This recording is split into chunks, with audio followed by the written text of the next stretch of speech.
Bem-vindo a mais um programa Saúde Online.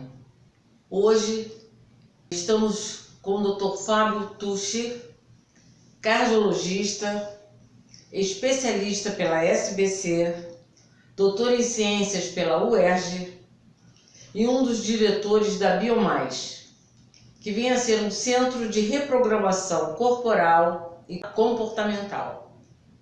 Tenho certeza que essa entrevista vai levar a vocês uma expectativa completamente diferente daquelas que habitualmente nós estamos ouvindo e lendo na mídia.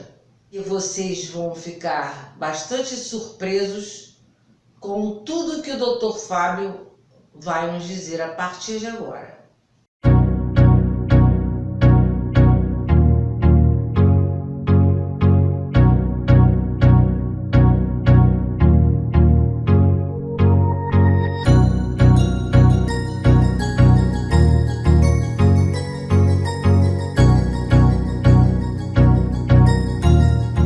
Dr. Fábio, é um prazer estar com o senhor.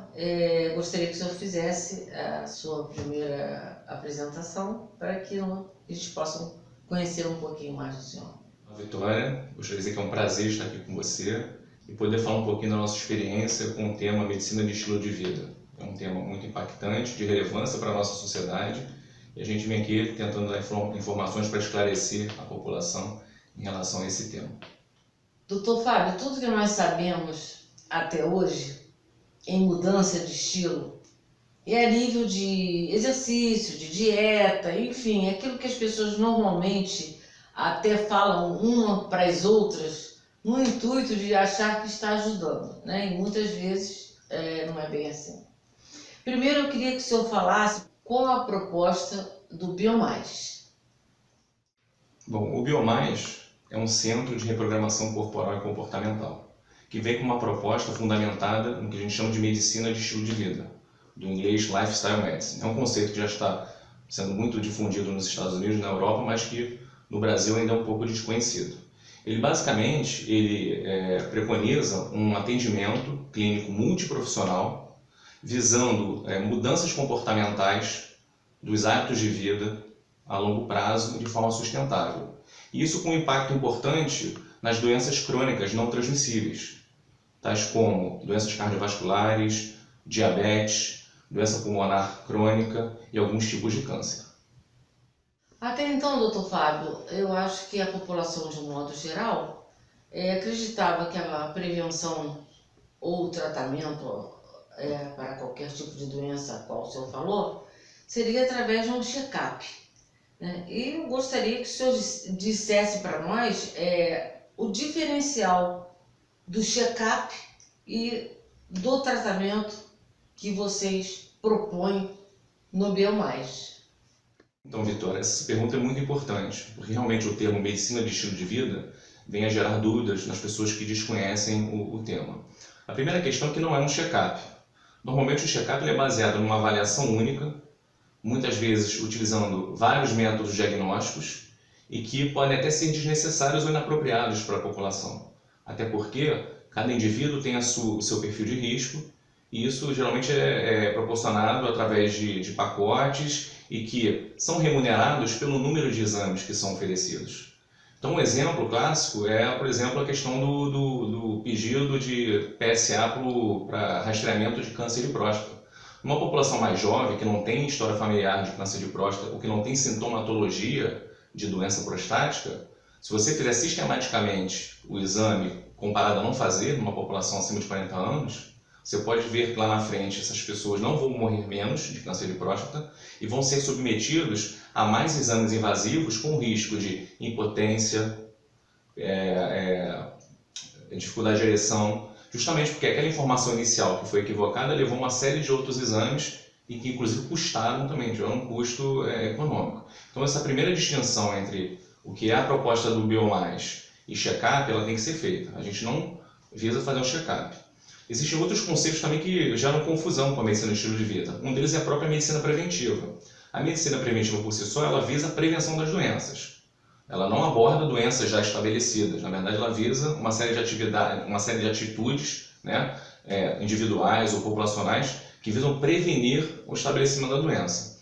A questão da medicina de estilo de vida não, ela visa prevenir, mas também tratar doenças já estabelecidas. Um exemplo é o paciente que tem um infarto, ele necessariamente deve ser tratado não farmacologicamente com mudanças comportamentais. Uma dieta adequada, a prática de atividades físicas. Então a medicina de estilo de vida ela se aplica tanto para prevenção quanto para tratamento. Então essa seria uma distinção. Uma outra questão que pode gerar dúvida é a medicina funcional, que também está muito em moda. A medicina funcional ela aborda mecanismos biológicos de doença, mecanismos celulares, preconizando vitaminas, suplementos. Ela não aborda a questão comportamental, né? Outra questão é a medicina personalizada. A medicina personalizada ela visa levar em conta características genéticas e biológicas para a tomada de decisão com o paciente. E a gente sabe hoje em dia que boa parte do que a gente faz no dia a dia pode alterar a nossa genética, ou a expressão dos nossos genes. Então a medicina de estilo de vida tem uma proposta diferente dessa também. Uma outra dúvida pode ser em relação, por exemplo, à medicina alternativa. Como o nome diz, ela é composta de propostas terapêuticas alternativas ao que é o convencional, um exemplo, a acupuntura. Então a gente também aqui não está falando de medicina alternativa. E a medicina integrativa, que também é outro termo que gera confusão, e nada mais é do que a medicina convencional associada à medicina alternativa sendo oferecida no mesmo momento. Então acho que essa distinção é importante ser feita, né? Tanto em relação ao check-up quanto em relação às outras modalidades aí de medicina. Qual o tipo de paciente que o Biomais pode atender ou deve atender? Bom, uma primeira premissa para procurar o Biomais é que o paciente esteja entendendo que existe um problema no comportamento dele do dia a dia e que isso possa estar impactando negativamente na doença dele. Muitas vezes ele não tem isso muito bem definido, mas ele vem procurando a gente pedindo uma ajuda para poder mudar o estilo de vida dele. Então, pacientes que querem controle do peso de forma saudável, sustentável, uma alimentação saudável, prática de atividade física regular, interrupção do tabagismo, controle do etilismo, controle do estresse e da ansiedade, controle do sono. São pacientes que podem nos procurar e devem nos procurar, porque aqui a gente vai traçar um perfil de saúde e bem-estar e caso não consigamos dar conta do tratamento, do acompanhamento específico, a gente vai ter uma rede de parceiros para poderem dar solução. Mas basicamente são esses pacientes. No que tange o perfil do paciente epidemiológico, eu acredito que sejam pessoas adultos jovens, não crianças nem adolescentes, mas adultos jovens, mulheres acima dos 35 e homens também, ou mulheres acima dos 30 anos e homens acima dos 35 anos, que entendem que devam fazer alguma mudança em algum domínio dos hábitos de vida, né?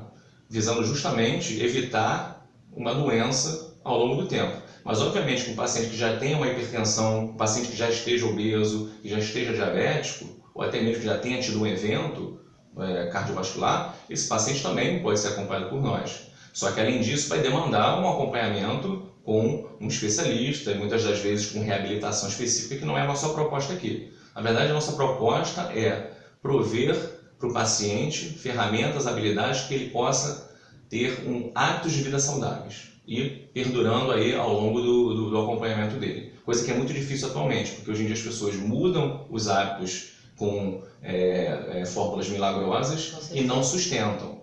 Daí a importância da nossa estrutura, que é um atendimento multiprofissional, que tem um médico, tem a nutricionista avaliando, tem um educador físico e tem um coach de saúde e bem-estar, que vai também com ferramentas de coaching fazer com que o paciente tenha mais engajamento e possibilidade de manter o seu tratamento a longo prazo. Hoje acredito que seja um momento assim de uma epidemia de pessoas com depressão, com pânico. Acho que também devido ao momento que a gente está vivendo, a alta violência ou até a propensão realmente a isso. E normalmente essas pessoas procuram um psiquiatra, tomam um medicamento e somente. O que o Biomais poderia fazer para ajudar o comportamento dessas pessoas? Vitória, essa pergunta é muito importante, porque os transtornos do humor, depressão, ansiedade, pânico, eles são muito prevalentes e são subdiagnosticados. Então você tem uma gama de pacientes que não são tratados justamente porque você não faz a identificação da doença. ou quando faz a identificação você não dá os meios adequados de tratamento. A gente sabe que pelo menos 30% da população, em algum momento da vida, vai ter um episódio de depressão grave, dita depressão maior. E vai impactar em todos os domínios dessa pessoa, vida social, profissional, pessoal. Então isso é muito importante. Aqui na nossa avaliação de perfil de saúde e bem-estar, a gente vai fazer um rastreamento para transtornos do humor, incluindo aí depressão e ansiedade. Dependendo do grau de gravidade, nós não vamos acompanhar esse paciente. Pacientes, por exemplo, que têm ideação suicida, esses pacientes devem ser, muitas vezes, internados, ou pelo menos acompanhados com um psiquiatra. Então a gente vai ter esse cuidado, mas a grande maioria dos pacientes que tiverem uma depressão leve, a gente muitas vezes vai poder fazer um acompanhamento clínico aqui inicial, quer seja em parceria com outros profissionais ou não, mas para poder, com o tratamento, fazer com que o paciente tenha aí mais possibilidade das mudanças de hábitos de vida, que é o nosso objetivo maior aqui, né? Então, isso é uma questão importante. A gente também deve lembrar que esses transtornos neuropsiquiátricos, ou transtornos do humor, na verdade, eles fazem diagnóstico diferencial com uma série de doenças, às vezes intimamente relacionadas à própria obesidade, por exemplo. Com distúrbios da tireoide, eles devem ser excluídos, efeitos colaterais de algumas medicações. Então a gente vai ter esse cuidado aqui de avaliar os domínios aí, do estresse mental, né? Mas com essa perspectiva aí de tratamento clínico, de estadiamento e de referenciamento aí, caso necessário. Outra pergunta que nós gostaríamos de fazer é a respeito da tecnologia. Hoje tudo que a gente ouve está intrinsecamente ligado, né, à tecnologia. Até que ponto o senhor acha que a tecnologia ela pode levar a um grande benefício ou levar para um outro lado? Deixa eu falar para o senhor, acho que é aquilo que as pessoas que estão ouvindo gostariam de perguntar. Hoje a gente vê num restaurante as pessoas caladas com um laptop ou com o próprio celular, falando com as pessoas sem ter uma comunicação assim direta, como nós estamos tendo agora. O que o senhor acha a nível dessa tecnologia fazer mal no sentido de deixar de haver a convivência do ser humano um com os outros e passar até como a gente vê algumas vezes dentro de casa as pessoas não falarem mais, usar esse tipo de tecnologia. E a tecnologia também em grande avanço, né, de aparelhagens que facilitam sob o ponto de vista médico. O que o senhor poderia nos dizer? Bom, Vitória, a questão da tecnologia, primeiro, eu acho que é uma questão inevitável, né? O desenvolvimento humano ele pressupõe a inovação tecnológica. E essa questão complexa, eu acho que a gente pode abordar com algumas perspectivas. A perspectiva social, das pessoas estarem trocando as relações sociais pela relação à distância ou online, ela pode ser benéfica ou maléfica dependendo de como você utilizar isso e para quê. Obviamente que as pessoas no convívio em casa, se elas deixam de estar convivendo com seus familiares, trocando experiências, para estarem isoladas ali com o celular ou com o laptop, seja o que for, com certeza isso deve trazer malefício, né? Porque o domínio social com certeza ele impacta na saúde das pessoas. E faz parte da definição de saúde você ter um convívio social adequado e harmônico, né? Então essa é uma primeira questão. Já a incorporação de tecnologia para a tomada de decisão em saúde, principalmente na questão que a gente está falando aqui de hábitos de vida saudável, ela tem diversas questões que devem ser abordadas. Primeiro, da própria informação científica. Hoje em dia a informação ela é disponível, né, com a internet, e o problema é que a gente não tem como ter grande confiança na informação, né? Muitas vezes as pessoas, e os próprios médicos, os profissionais de saúde, tanto e os pacientes, eles não têm ali armamentos para poder criticar aquela informação. Então muitas vezes eles trazem isso para a consulta com um preconceito ou com uma ideia já estabelecida. E cabe ao profissional de saúde ter a capacidade de reverter essa situação com aí, o seu conhecimento científico, com os seus argumentos, né? Então isso é uma primeira questão. A informação ela vem através aí da disponibilidade da tecnologia. Outra questão é o uso da tecnologia para intervenções terapêuticas. Isso também é uma questão, né? A gente sabe, por exemplo, que a tecnologia mobile, né, dos celulares e tudo, já vem sendo amplamente estudada na literatura, especificamente para a questão de prevenção de doenças. Já existe alguma literatura comprovando que ela provavelmente tem benefício em reduzir aí, o risco de doenças, em melhorar a qualidade de vida dos pacientes. Mas a gente necessita ainda de estudos mais robustos, com o maior número de pacientes, para a gente poder ter essa certeza. Mas a gente pode ter aí algum grau de certeza que isso acontece, né, desde que usados de uma forma, né, controlada e voltada para a saúde. A terceira questão de incorporação de tecnologia na tomada de decisão em saúde, ela vem a partir do momento que o paciente demanda a tecnologia, muitas das vezes. O médico, ele tem que ter o juízo crítico de saber se aquela tecnologia ela é apropriada ou não para aquele paciente. O que a gente vê é a incorporação de tecnologia de uma forma cumulativa, aumentando os custos em saúde, para um sistema que já está aí quase que insustentável. E a gente não se pergunta, muitas das vezes, como profissional, se aquela incorporação ela vai fazer realmente bem para o paciente no que tange qualidade de vida ou aumento de vida, né? Muitas das vezes a gente só incorpora a tecnologia ou porque foi apresentada para a gente como uma coisa muito boa, ou porque simplesmente a gente está se apegando a desfechos que não são clinicamente relevantes. Por exemplo, você adotar um novo método diagnóstico porque ele é muito acurado, porque ele é muito capaz de identificar determinada doença. Não necessariamente você colocar aquele método, pagar por aquele método, sujeitar o paciente até os danos e efeitos colaterais daquele método, vai trazer um benefício para o paciente ou para o sistema de saúde comparado a fazer o que você já vem fazendo.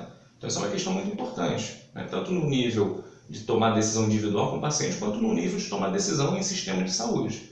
Então, a gente urge por rever essa questão.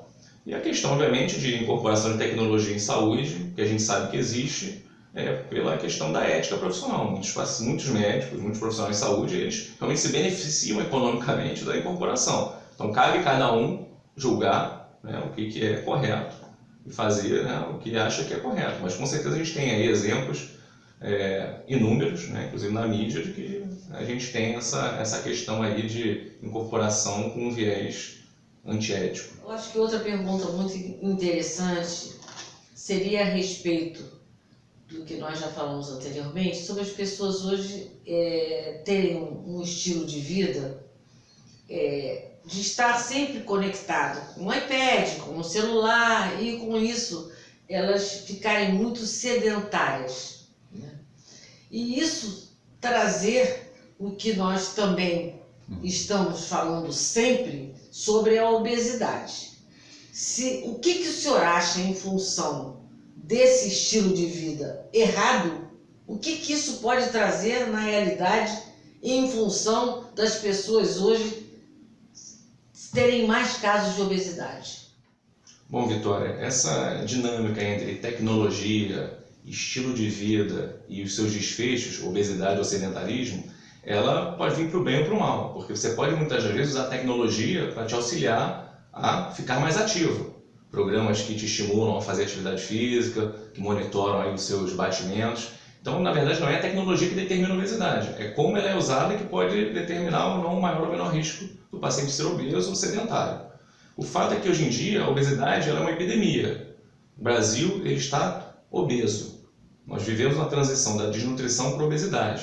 O que comprova isso são os dados recentes do Ministério da Saúde, numa pesquisa que já vem sendo feita há 10 anos, um inquérito telefônico com todas as cidades do Brasil, melhor, todas as metrópoles do Brasil, em que foi constatado que 1 em cada 5 brasileiros está obeso, ou seja, com IMC acima de 30, um índice de massa corpórea.